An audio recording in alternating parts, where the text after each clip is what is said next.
یسایہ اور اس کا 7واں باب جو 25 آیات پر مشتمل ہے۔ اور شاہ یہودا آخذ بن یوتام بن عزیہ کے ایام میں یوں ہوا کہ رزین شاہ ارام اور فکہ بن رملیہ شاہ اسرائیل نے یروشلیم پر چڑھائی کی، لیکن اس پر غالب نہ آ سکے۔ اس وقت داؤد کے گھرانے کو یہ خبر دی گئی کہ ارام افرائیم کے ساتھ متحد ہے، پس اس کے دل نے اور اس کے لوگوں کے دلوں نے یوں جنبش کھائی جیسے جنگل کے درخت آندھی سے جنبش کھاتے ہیں۔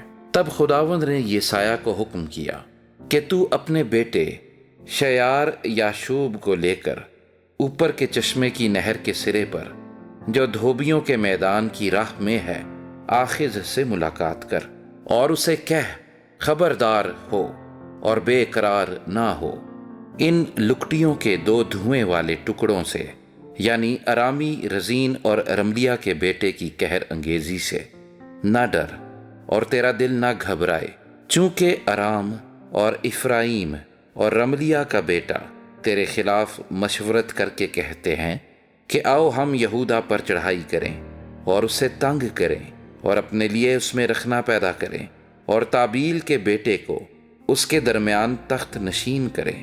اس لیے خداوند خدا فرماتا ہے کہ اس کو پائیداری نہیں، بلکہ ایسا ہو بھی نہیں سکتا، کیونکہ ارام کا دارالسلطنت دمشق ہی ہوگا، اور دمشق کا سردار رزین، اور 65 برس کے اندر افرائیم ایسا کٹ جائے گا کہ قوم نہ رہے گا۔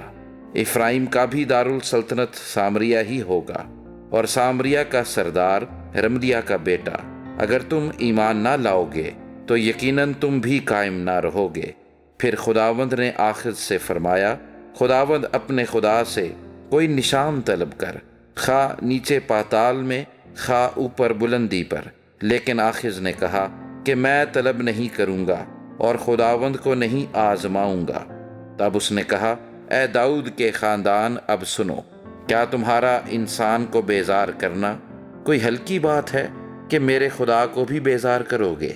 لیکن خداوند آپ تم کو ایک نشان بخشے گا۔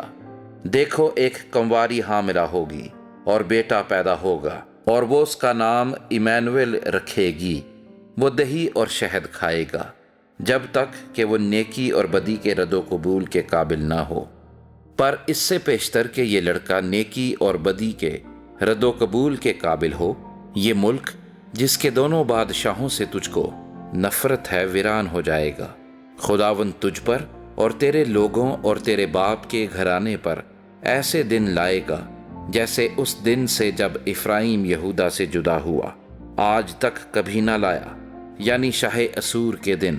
اور اس وقت یوں ہوگا کہ خداوند مصر کی نہروں کے اس سرے پر سے مکھیوں کو اور اسور کے ملک سے زنبوروں کو سسکار کر بلائے گا۔ سو وہ سب آئیں گے اور ویران وادیوں میں اور چٹانوں کے دراڑوں میں اور سب خارستانوں میں اور سب چراگاہوں میں چھا جائیں گے۔ اسی روز خداوند اس استرے سے جو دریائے فرات کے پار سے کرائے پر لیا، یعنی اسور کے بادشاہ سے سر اور پاؤں کے بال مونڈے گا، اور اس سے داڑھی بھی کھرچی جائے گی۔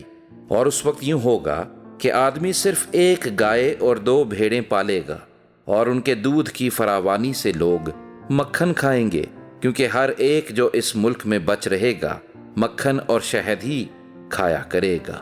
اور اس وقت یہ حالت ہو جائے گی کہ ہر جگہ ہزاروں روپے کے پاکستانوں کی جگہ خاردار جھاڑیاں ہوں گی۔